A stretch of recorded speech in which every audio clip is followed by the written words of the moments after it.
on the surface, Beastland looks like the coolest collab in YouTube history. Bright lights, giant games, rides straight out of a MrBeast thumbnail. But the second you look past the colours, this theme park becomes one of the most uncomfortable brand deals a YouTuber has ever touched. Because Beastland wasn't built in Florida or Tokyo or literally anywhere people expected. It was built in the Middle East, more specifically Saudi Arabia, a country where filming accidents can get you fined, authorities can force you to delete footage, the government ranks 9 out of 100 on global freedom, and migrant slavery is at an all-time high. So today we're breaking down how Beastland went from the craziest YouTuber project ever to one of MrBeast's biggest controversies yet. When MrBeast announced Beastland, the internet froze. A real theme park, not a warehouse, not a set, a full-scale amusement park with rides, custom challenges, and a prize pool bigger than most apartments. He showed off concept art with 60-foot catapult games, trapdoor reaction challenges, zipline target drops, massive mazes, roller coasters, so much more. He called it an opportunity for fans to compete in his videos in real life. On paper, it was insane, massive, the first YouTuber to ever do it. But almost immediately, people noticed something off. When fans asked why Saudi Arabia, MrBeast responded with, "It's in the middle of the world, easier for everyone to visit." A cute answer, but completely false. Community notes pulled up immediately and pointed out Beastland was already part of a deal he signed with Riyadh Season, a government-funded entertainment program. The location wasn't chosen for fans, it was chosen because he was paid to place it there. Saudi Arabia is currently spending billions on rebranding its global image through celebrity events, sports takeovers, massive concerts, tourism projects, and influencer partnerships, with Beastland fitting directly into that strategy. The best way to put it is, this wasn't middle of the world, this was middle of a paycheck, and people didn't like it. And the terms and conditions were a walking red flag. Once Beastland's ticket site went live, people actually read the rules, and that's when everything snapped. The terms included no professional cameras or video equipment, no re-entry once you leave, attendees consent to being filmed by the organizers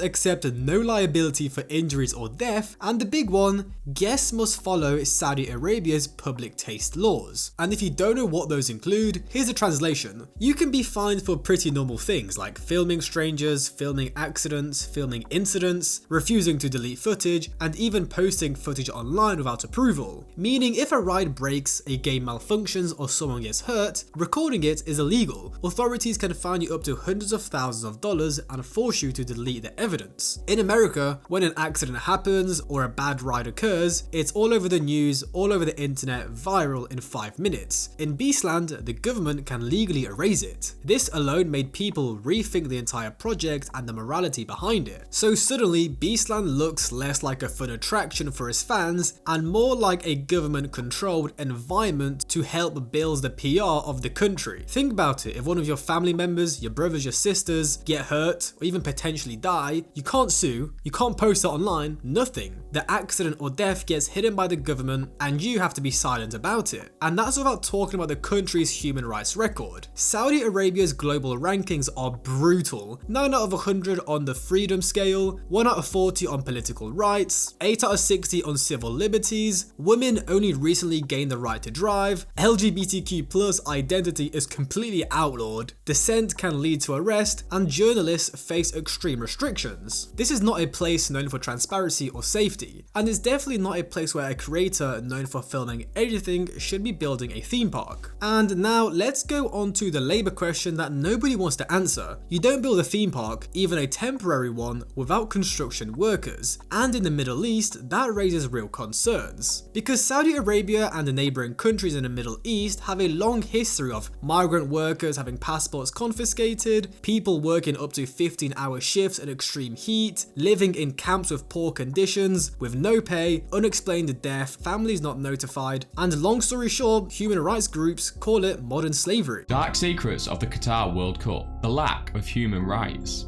Qatar still uses the kafala system. Essentially, this gives their employer control over their lives. They can take away their passport if they want to leave the country, forcing them to work in poor conditions and on a low wage. That low wage works out at about $275 per month.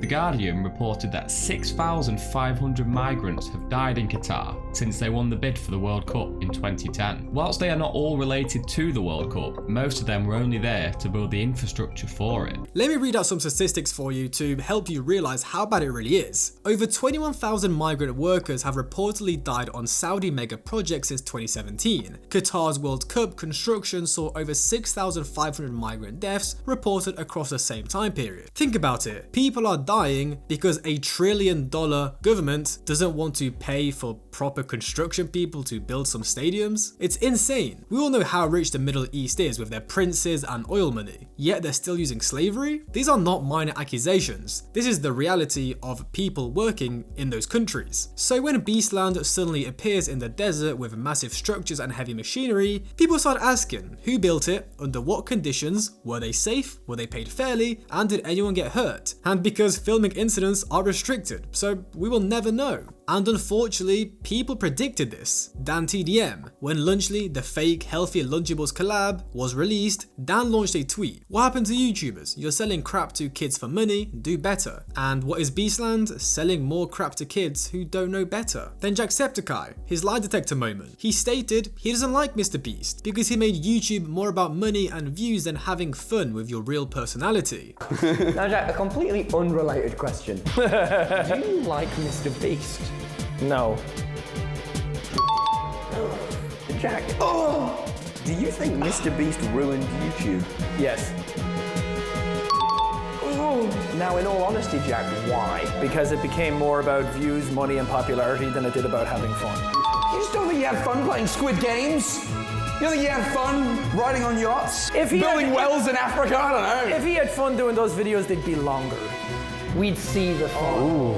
I thought you were going to get me with that one, didn't you? And Beastland is the physical embodiment of that shift. Then PewDiePie, he laughed at MrBeast and the grind 10 years for success clip because he knew what was coming, creators turning into corporations. Over a span of a decade, a lot of people are very short-term sighted, but you know, as long as you're innovating, adapting, reinvesting, I think if you do it intelligently. Imagine like you're on 9 years, still no one gives a about your channel, and you're like, one more year, here we go, one more year, here we go. And here we are. MrBeast isn't a YouTuber anymore, he's an expanding brand empire, moving into food, drinks, restaurants, apps, AI, and now a theme park. The fun is gone and the scale you can build your company at is a priority now. And if you're asking me, Beastland perfectly exposes the corporate era of MrBeast. He pretty much accidentally pulled back the curtain on something people were already feeling. MrBeast is no longer the people's favorite and biggest creator, he's now just a mega corporation, YouTube's first. And it seems like people are finally waking up to this, because in the past couple years of all his controversies, people have had enough and they're turning on him. Because this isn't just drama or tea, this is actual pushback and serious life issues. Because this theme park, this isn't just another brand like Feastables or Lunchly. Beastland has a whole government behind it. You know how insane that is? But unfortunately, it seems like MrBeast will never face the consequences for his actions. Because here's the truth, Beastland was never built to be permanent, it wasn't built to be part of MrBeast's legacy,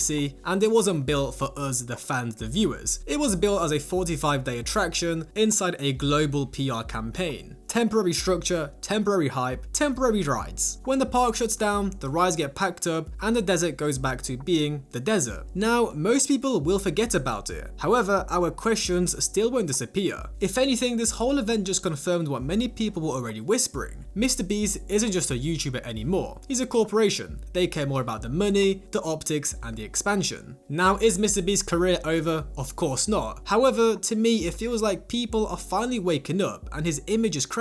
MrBeast was once the people's favorite untouchable creator. He was the GOAT, the greatest YouTuber ever. But I feel like that's no longer the case and people are finally turning on him. So yeah guys, let me know your thoughts about Beastland. Do you think it's an actual project MrBeast wanted so his fans can enjoy it? Or was it just another cash grab? These Middle Eastern guys probably paid MrBeast literally hundreds of millions of dollars. But morally, was it right to take that money? Let me know guys your thoughts in the comments. And will you be visiting Beastland? Hope you guys enjoyed. Stay safe, like, subscribe, comment, have a great day, and I'll see you guys in the next one.